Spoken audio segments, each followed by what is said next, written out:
Esta é a primeira de 4 palestras sucessivas sobre o tema Os inimigos que enfrentamos.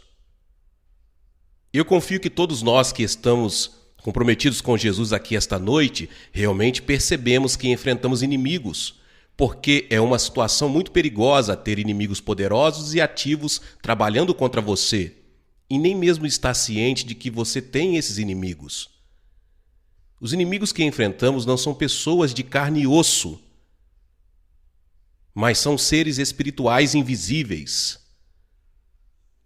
O tema que vamos tratar nesta palestra diz: respeito às coisas que não são discernidas pelos sentidos humanos. A Bíblia fala de coisas que olhos não viram, nem ouvidos ouviram, nem subiram ao coração do homem, coisas que são invisíveis e espirituais. As coisas sobre as quais vamos falar só podem ser compreendidas através das Escrituras. Não há outra fonte de informação confiável.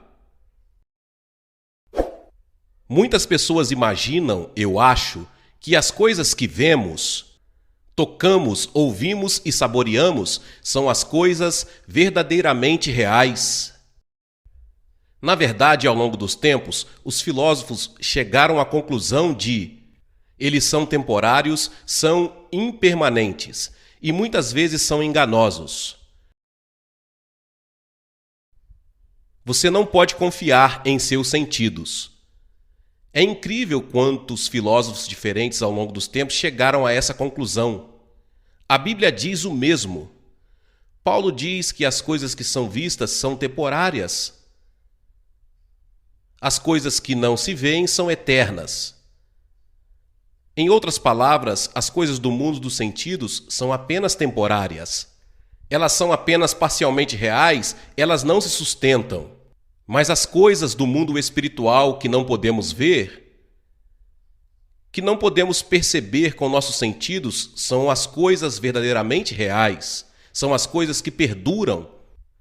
Então, quando chegamos a um tema como esse, temos que começar fazendo um ajuste mental e dizer a nós mesmos: não vou me limitar às coisas que posso ver, tocar, ouvir e saborear, mas vou abrir meu coração e minha mente para a revelação que me é dada nas Escrituras, através do Espírito Santo, para coisas que são de um mundo diferente.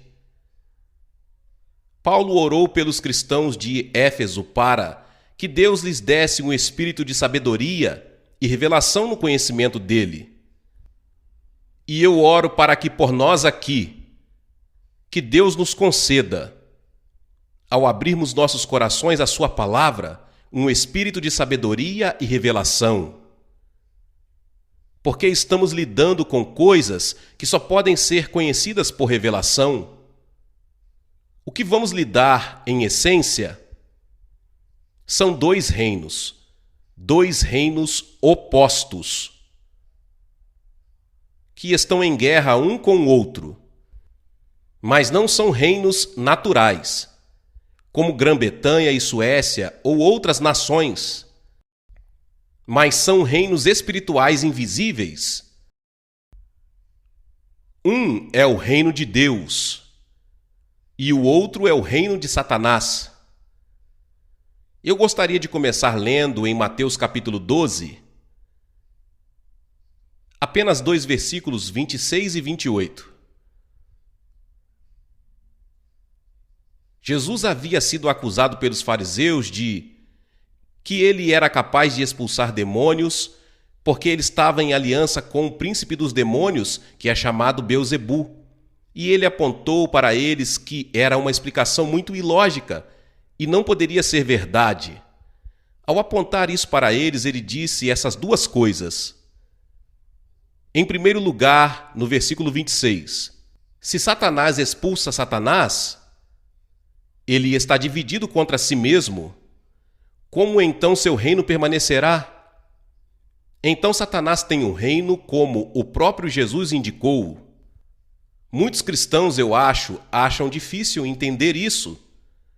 Mas aqui está claramente afirmado.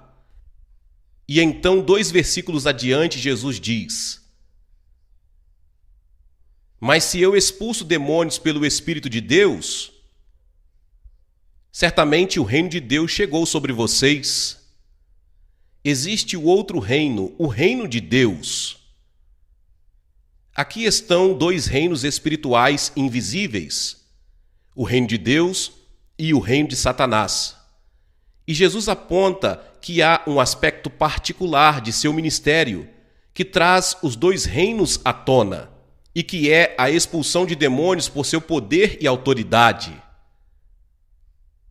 Os demônios, seres espirituais invisíveis, representam o reino de Satanás. Jesus e então aqueles que são seus servos e seguem seu ministério representam o reino de Deus.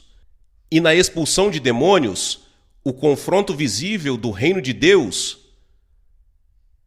e o reino de Satanás é trazido à tona. Também o fato de que Jesus e seus servos podem expulsar os demônios de Satanás é uma evidência convincente de que o reino de Deus é mais poderoso que o reino de Satanás.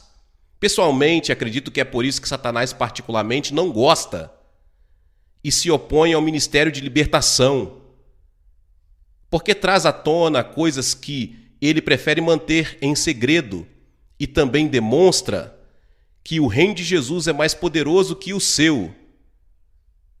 Agora eu quero falar nesta palestra sobre a natureza e a estrutura do reino de Satanás. E vamos voltar para Efésios capítulo 6 e o versículo 12, que é, eu acho, o versículo principal que traz isso à tona. E novamente quero lembrá-los de que agora estamos falando de coisas que vocês não podem perceber com os seus sentidos. Vou ler na nova King James, que é como o antigo King James, mas um pouco modernizado. Efésios 6,12: Porque não temos de lutar contra a carne e o sangue, mas contra os principados, contra as potestades, contra os príncipes das trevas deste século, contra as hostes espirituais da maldade nas regiões celestiais. A palavra lugares está entre aspas, é colocado pelos tradutores. Eu acho que é melhor dizer nos lugares celestiais. Alguém comentou uma vez que a maioria da igreja pontuou esse versículo errado. A maioria, como eles leem, é assim: pois não lutamos, ponto final. Mas não é isso que está dizendo. Eu quero dar a você a versão Prince deste verso em particular. Eu estudei grego desde os 10 anos de idade e eu estou qualificado para ensiná-lo em nível universitário. Não digo isso para me gabar, mas pelo menos me dá o direito de dar minha opinião. Não quero dizer que estou certo, mas tenho o direito de dar minha opinião. Gosto de começar pegando uma frase da Bíblia viva, que diz: nossa luta não é contra pessoas com corpos. E eu acho isso muito vívido. É extremamente importante entender que estamos lidando com pessoas. Até entendemos que somos realmente como um boxeador com os olhos vendados. Estamos lidando com pessoas, mas são pessoas sem corpos, seres espirituais. Agora vamos continuar. Para o nosso combate, mais uma vez eu gostaria de salientar que este é um conflito muito intenso. Penso em todas as formas de conflito interpessoal, a luta livre é a mais intensa. É uma pessoa totalmente colocada contra outra pessoa. Não é por acaso que Paulo usa essa frase para a nossa guerra contra o reino de Satanás. É uma guerra total. Nossa luta não é contra pessoas com corpos. Agora, aqui vem a versão Prince, mas contra os governos com várias áreas e ordens descendentes de autoridade, contra os dominadores do mundo desta escuridão presente, contra as hostes espirituais da maldade nos lugares celestiais. O que quero mostrar a você é que o reino de Satanás não é uma confusão. É um reino altamente organizado pelo qual ele não recebe nenhum crédito. Porque ele foi, creio eu, e tratarei disso em alguns momentos, um dos principais anjos encarregados de uma grande parte dos anjos. E como tal, ele tinha um sistema organizacional divinamente dado. E quando ele se rebelou contra Deus e liderou seus anjos em rebelião, ele simplesmente levou o sistema com ele, mas o voltou contra Deus. Portanto, não imagine que Satanás não tem um reino altamente organizado, pelo qual, como eu disse, ele não recebe crédito. O crédito vai para Deus, mas vamos levar em conta o fato de que ele não é um simplório. Ele é um ser muito astuto, poderoso e maligno. Passamos agora brevemente à versão revisada. A versão amplificada que lhes dei. Contra as regências. Digo regências porque a palavra grega é abstrata.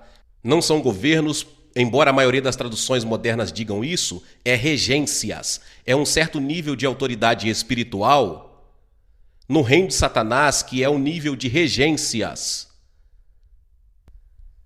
E sob esses governantes estão os subgovernantes com várias áreas de autoridade.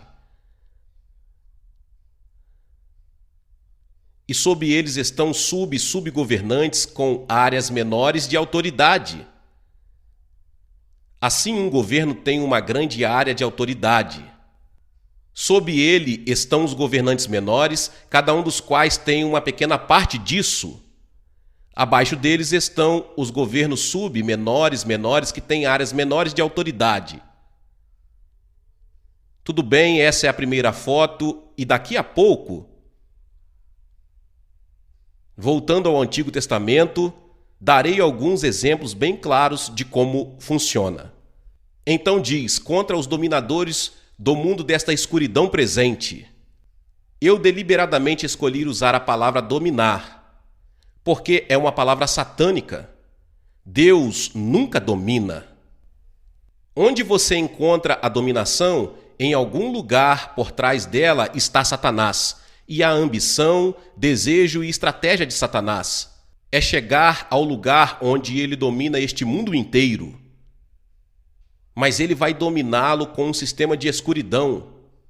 Veja, o reino de Deus é um reino de luz. O reino de Satanás é um reino de trevas. Aqueles que estão no reino de Deus sabem a quem estão servindo e veem muito claro o que estão fazendo.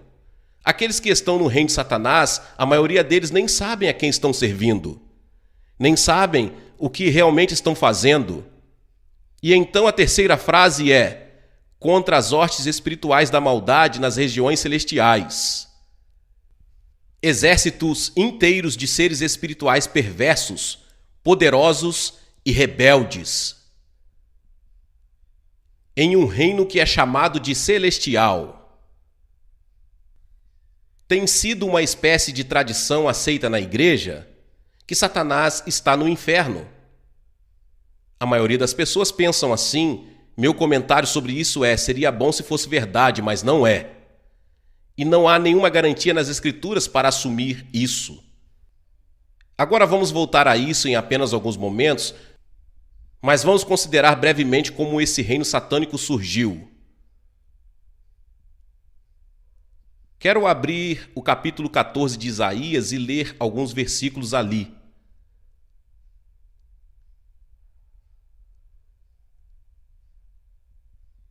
Esses versos tratam de um ser chamado Lúcifer.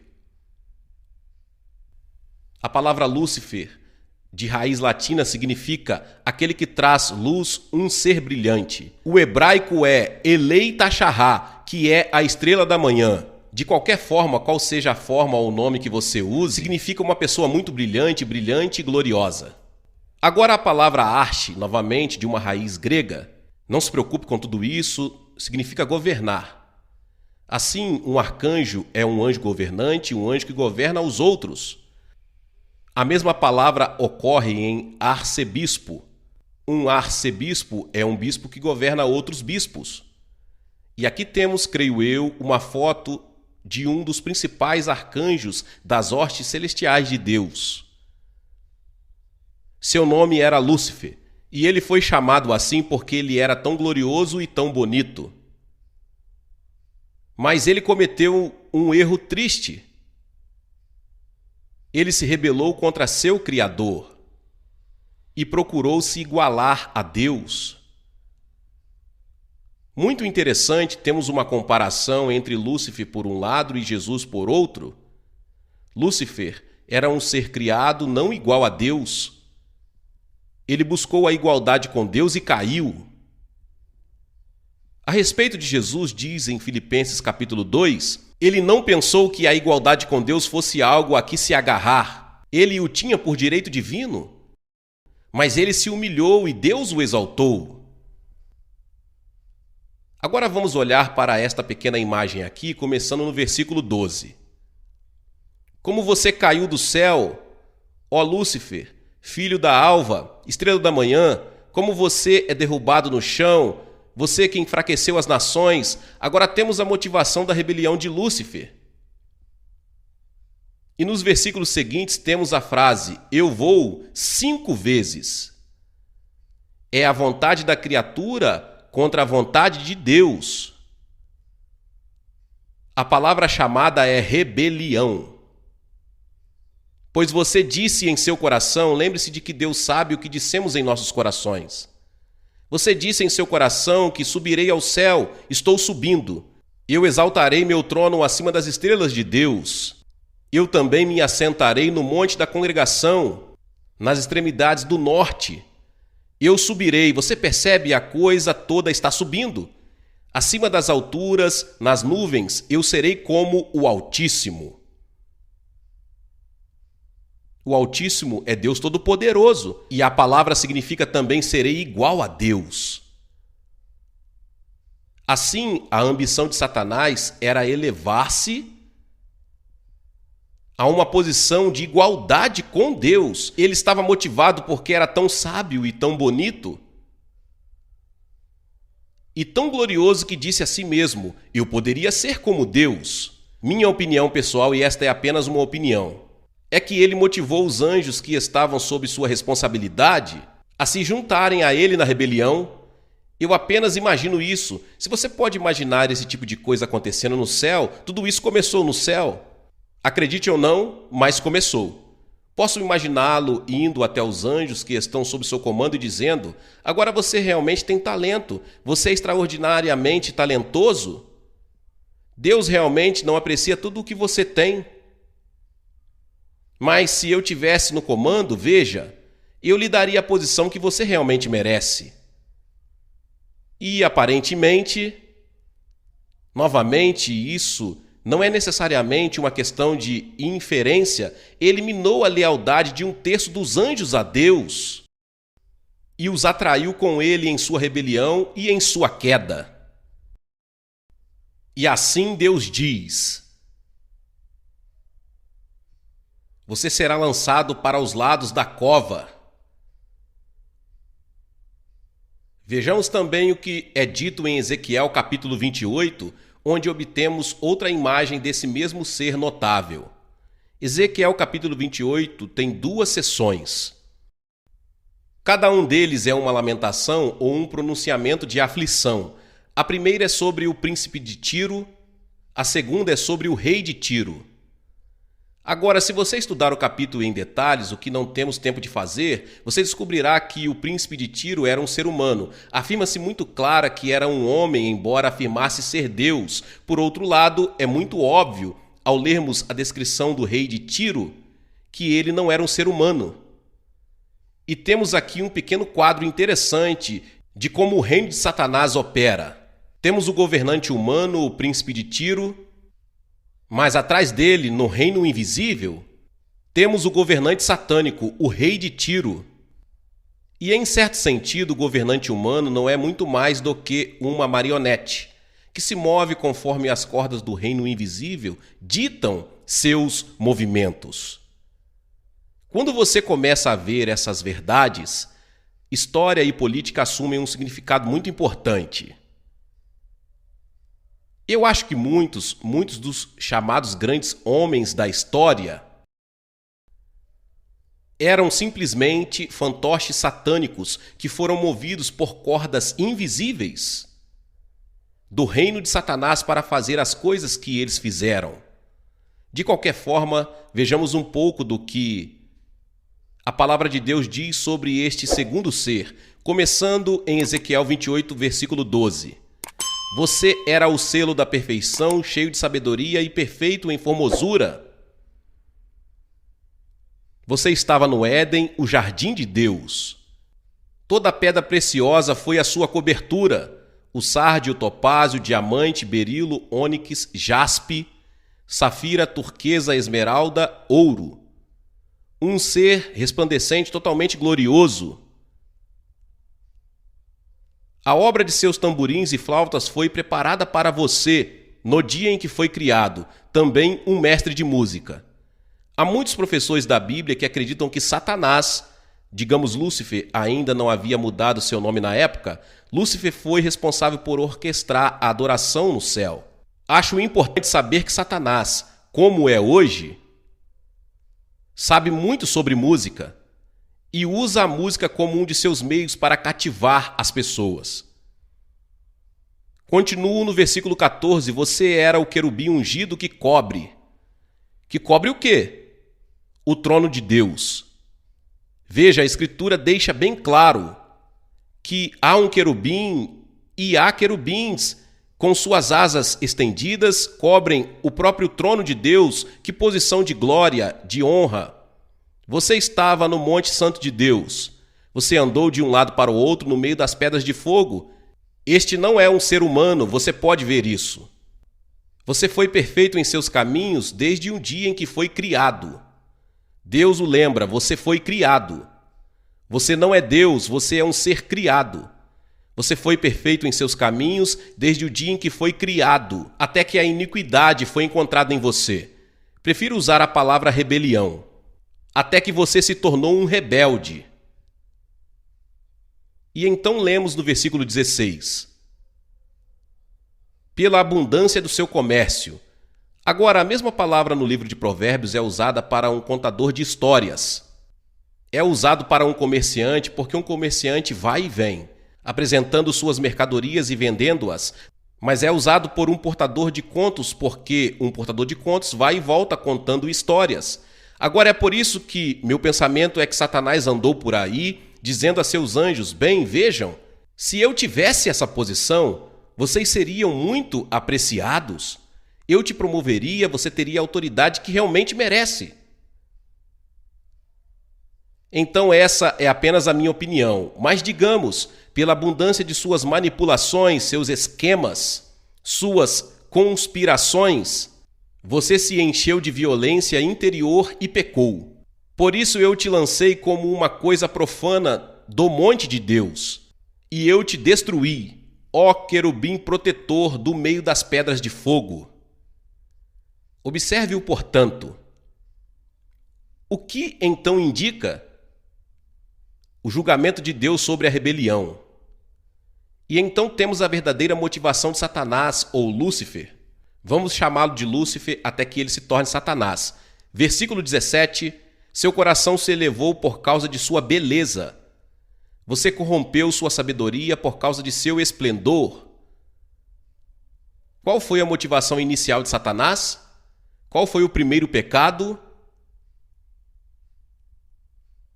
Orgulho. Isso mesmo. Precisamos lembrar disso sempre. O primeiro pecado no universo ocorreu no céu, não na terra. Não era embriaguez, não era adultério, nem era mentira. Era orgulho. E acredite, ainda é de longe o mais mortal e perigoso de todos os pecados. E muitos fiéis que não cometem adultério ou ficam bêbados são facilmente atraídos pelo orgulho e nem percebem o quão perigoso é. Agora eu quero lidar com uma questão que surge na mente de muitas pessoas. Eles dizem: bem, se Satanás foi expulso do céu, como pode ser que ele ainda esteja em lugares celestiais? A resposta é muito simples. Há mais de um céu. Os celestiais são plurais. No primeiro versículo da Bíblia, o céu é apresentado no plural. No primeiro, Deus criou os céus, plural. A terra, singular. E se você traçar tudo através da Bíblia, o céu é apresentado como plural. Veremos apenas duas escrituras. Em 2 Coríntios capítulo 12, versículo 2. Paulo está falando sobre pessoas que tiveram experiências notáveis no reino sobrenatural. E ele diz: conheço um homem em Cristo que há 14 anos, se no corpo eu não sei, se fora do corpo eu não sei, Deus sabe. Tal pessoa foi arrebatada ao terceiro céu. Agora, antes de me tornar um pregador, eu era um lógico. Alguém uma vez me ouviu dizer que eu era um mago, mas não é bem assim. E a lógica ainda ficou comigo e minha mente lógica me diz: se há um terceiro céu, tem que haver um primeiro e um segundo. Você não pode ter o terceiro do nada sem os dois primeiros. Então, se há um terceiro céu, como Paulo indica, há pelo menos 3 céus. O céu é plural. Uma outra escritura só para confirmar isso, em Efésios capítulo 4, versículo 9 e 10, falando sobre o que aconteceu entre a morte de Jesus na cruz e sua ressurreição e ascensão. Diz: agora que ele ascendeu, o que significa que ele também desceu primeiro às partes mais baixas da terra, e isso está falando de Jesus. Aquele que desceu é aquele que subiu muito acima de todos os céus para encher todas as coisas. Você percebe a frase todos os céus? Novamente, não é correto usar a palavra tudo menos que 3 de qualquer coisa. Esse é o mínimo. Anos atrás, quando eu era diretor de uma faculdade de formação de professores africanos no Quênia, um de meus alunos veio até mim e disse: todos os meus pais vieram me ver. Então eu disse: eu entendo o que você quis dizer, mas você não pode dizer isso porque em inglês você não pode usar todos. Se houver apenas 2, tem que ser pelo menos 3. E assim, quando Paulo diz Jesus subiu muito acima de todos os céus, novamente o mínimo que se qualifica é 3. Pessoalmente, eu acho que é o total. Essa é a minha opinião pessoal. Você ouve as pessoas dizerem às vezes, não com tanta frequência hoje em dia, que eu estava no 7º céu. Eu sugeria que você provavelmente poderia não usar isso. Eu entendo que a frase vem do Alcorão, o livro islâmico, e eu não acho que haja qualquer autoridade bíblica para mais de 3 céus. E então, se você está se sentindo muito feliz, não há problema em dizer: eu estava na nuvem 9. Porque a Bíblia indica que há muitas nuvens. Agora vou te dar uma opinião. Isso é simplesmente algo que me parece provável. Você não precisa acreditar. Você pode ir para o céu sem concordar comigo.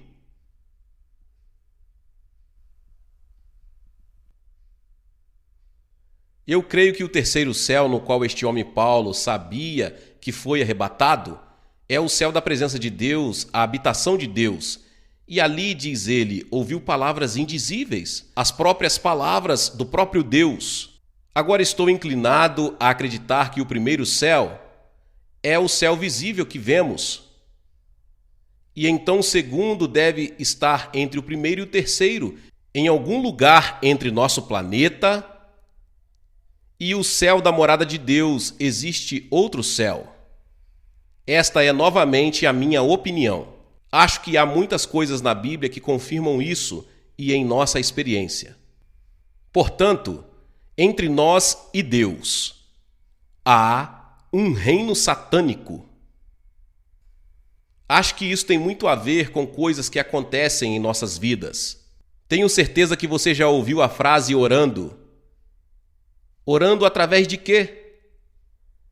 Eu usei quando busquei ao Senhor pela primeira vez. Como uma pessoa que o não conheceu, tentei orar por 1 hora e não consegui pronunciar uma palavra.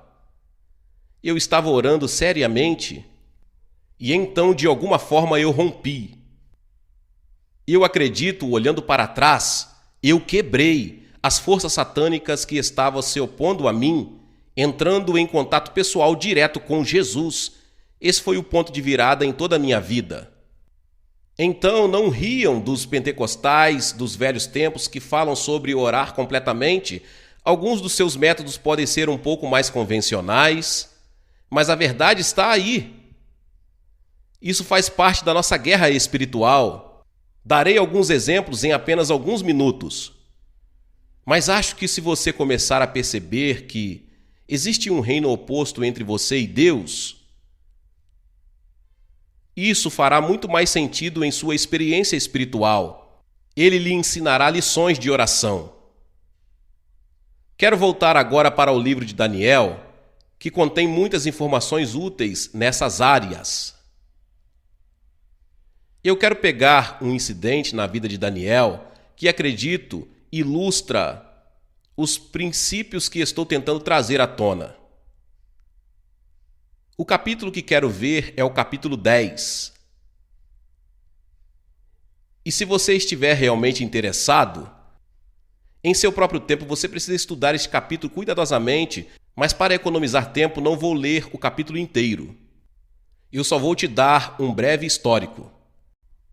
Em certo ponto, quando Daniel era um crente muito maduro, ele se entregou ao jejum de 21 dias, 3 semanas, com o que se tornou chamado de jejum de Daniel.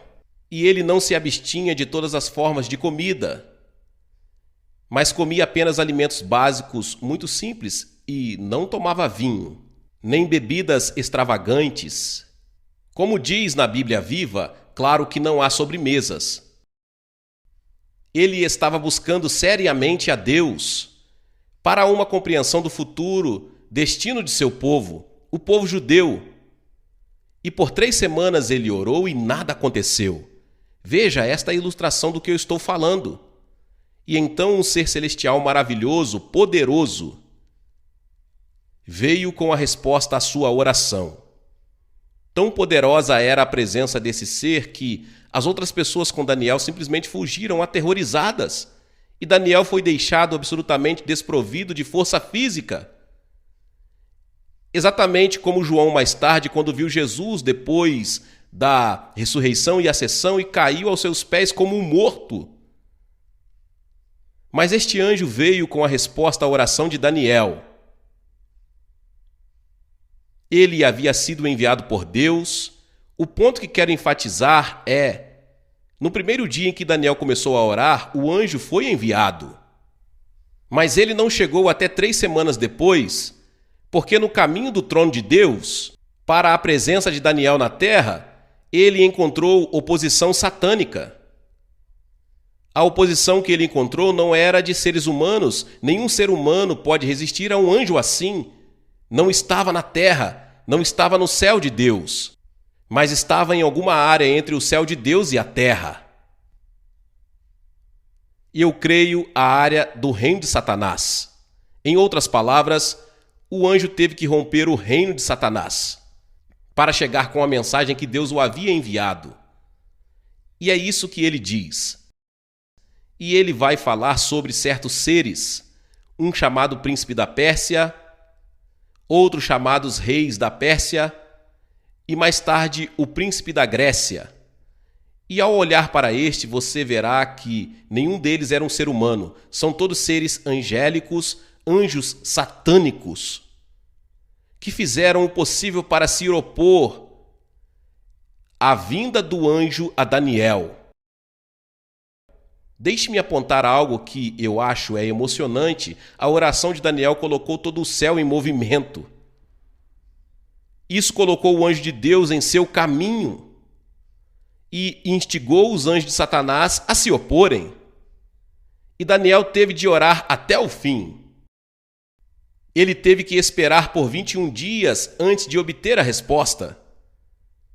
Então, queridos irmãos e irmãs, às vezes quando você está orando e não obtém resposta, não é porque você está orando pela coisa errada. Na verdade, é porque você está orando pela coisa certa. Mas há oposição. E uma das coisas que procuraremos nestas palestras é como superar a oposição, como orar, como romper, como obter a vitória sobre essas forças. De qualquer forma, vejamos o que o anjo disse a Daniel. Nos versículos 12 e 13. Isso é Daniel 10, versículos 12 e 13. Então ele, o anjo, me disse: Não temas, Daniel, porque desde o primeiro dia que você definiu seu coração para compreender e humilhar-se perante Deus, como ele se humilhou? Pelo jejum, tenham isso em mente. O jejum é uma maneira designada para nos humilharmos diante de Deus. Desde o primeiro dia em que você colocou seu coração para entender e se humilhar diante de Deus, suas palavras foram ouvidas. E eu vim por causa de suas palavras. Em outras palavras, Deus me enviou no primeiro dia em que você começou a orar. Porque ele não chegou. Não porque a jornada do trono de Deus para a terra leva 21 dias para o anjo. Essa não é a razão. Agora, versículo 13. Mas o príncipe do reino da Pérsia me resistiu-me 21 dias. Quem é o príncipe do reino da Pérsia? Provavelmente Satanás, mas de qualquer forma é o anjo satânico que Satanás colocou sobre o império persa para cumprir os propósitos de Deus. Quero dizer, para cumprir os propósitos de Satanás, para resistir aos propósitos de Deus no império persa. Agora deixe-me fazer uma pausa por um momento. Por que o império persa era importante nessa época? Bem, se você estudar a história de Israel, houve 4 impérios gentios sucessivos que dominaram o povo judeu depois que eles se voltaram contra Deus em rebelião e foram exilados de sua própria terra. A primeira foi a Babilônia, que os levou ao exílio. A segunda era o Medo-Persa ou Pérsia, que era a que estava no poder no tempo de Daniel. A terceira foi a Grécia. A quarta foi Roma. E todos os propósitos de Deus para a raça humana centrados no povo judeu, porque somente do povo judeu poderia vir o Messias, o Salvador. É porque os propósitos de Deus estavam centrados em Israel e a oposição de Satanás também estava centrada em Israel. Em outras palavras, quando você está no centro do plano de Deus, é aí que você tem a oposição mais satânica. É importante ter isso em mente. Então, o que Satanás estava procurando fazer era manter o povo judeu, Israel, sob escravidão e longe de se retornar à sua própria terra. O que Daniel estava orando era o retorno de Israel à sua própria terra. Então este príncipe satânico do reino da Pérsia resistiu a ele. E então o anjo continua e Miguel, um dos príncipes principais, ou um dos arcanjos, veio me ajudar.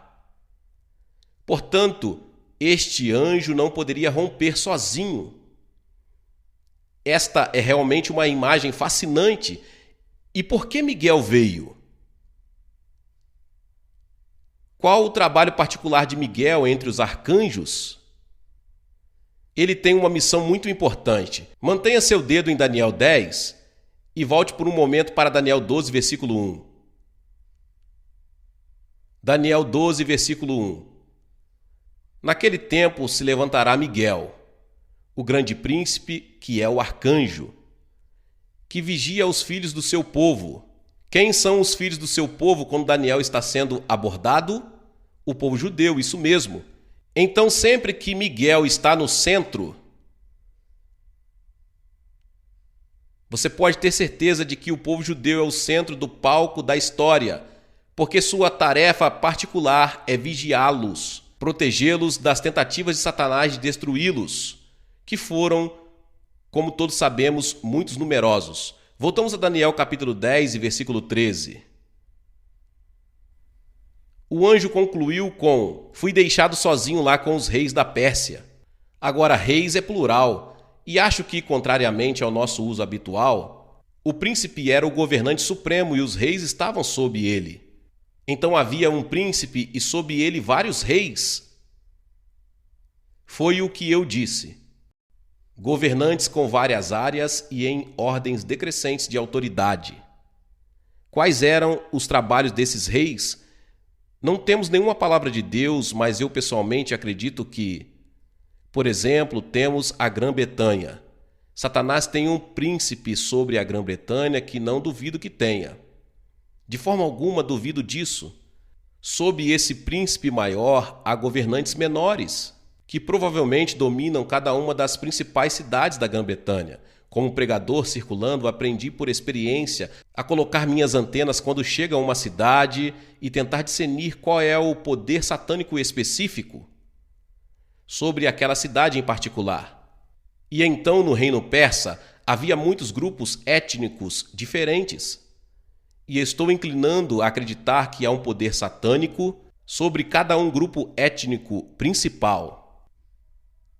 Se posso dizer isso sem ofender ninguém, acho que isso é particularmente óbvio no caso dos índios americanos, que é uma história muito trágica. Porque em todas as bênçãos espirituais e materiais que chegaram à América, os índios americanos quase não provaram nenhuma delas. E eles são extremamente profundos na feitiçaria. E eu pessoalmente acredito que aquela pessoa satânica em particular, a quem foi designada a tarefa de manter os índios americanos na escuridão, e a escuridão prevaleceu basicamente até este momento.